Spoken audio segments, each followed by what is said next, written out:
High viewers, welcome to ম্যাশফিল্ড।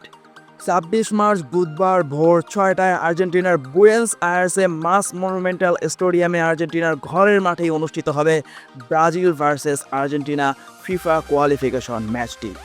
যদিও match হাতে রেখেই 26 বিশ্বকাপের টিকিট নিশ্চিত করে ফেলেছে আর্জেন্টিনা, অন্যদিকে ব্রাজিল ও কলম্বিয়ার সাথে 2-1 গোলের ব্যবধানে ম্যাচ জিতে পয়েন্ট টেবিলের দ্বিতীয়তে অবস্থান করছে। তাদেরও বিশ্বকাপ টিকিট প্রায় নিশ্চিত। হ্যাঁ, রেকর্ডও বলে তাই যে 1930 থেকে আজ পর্যন্ত বিশ্বকাপের কোনো আসরেই ব্রাজিল বাদ পড়েনি।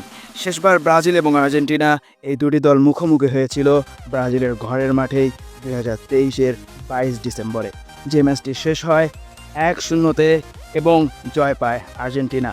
তার আগের কোপাও হেরেছিল ব্রাজিল আর্জেন্টিনার কাছে। তবে পরিসংখ্যান বলে অন্য কথা।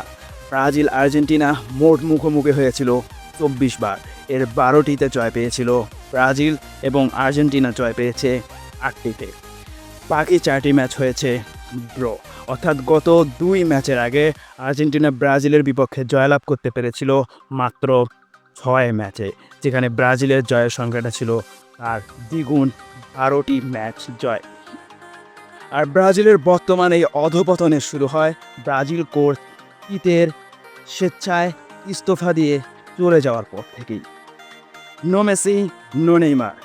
শুনতে দুঃখজনক লাগলেও বাস্তবতা এটাই।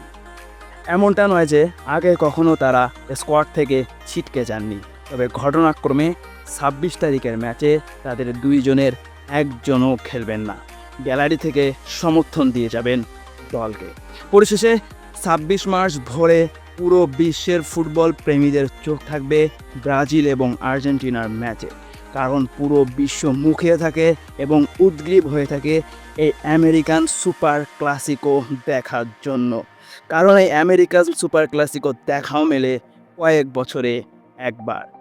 ব্রাজিল এবং আর্জেন্টিনা এই দুটি দেশই ফুটবলার স্টাফ তৈরির দেশ, এবং তারা যুগের পর যুগ ধরে বিশ্ব ফুটবলকে উপহার দিয়ে গেছে আশ্চর্যকর এবং মন মাতানো কিছু ফুটবলার। যদিও এতে প্রথমেই থাকবে ব্রাজিল, এ বিষয়ে আপনারাও আমার সাথে একমতই হবেন। তবে আর্জেন্টিনাও এতে কম যায় না। তারা অনেক দিন পর হলেও সোনার পুরো খাদান নিয়ে হাজির হয়, যেমন মেসি এবং ম্যারাডোনা। অবশ্যই দেখা যাক আগামী 26 তারিখের ম্যাচে কে বিজয়ী হয়। আপনি কার পক্ষে? কমেন্ট করে অবশ্যই জানিয়ে দেবেন এবং ভিডিওটিতে লাইক দিবেন। আপনার একটি লাইকের কারণে ভিডিওটি আরও অনেকে দেখতে পাবে। আর ফুটবল বিষয়ক এমন ভিডিও নিয়মিত পেতে চ্যানেলটি সাবস্ক্রাইব করুন।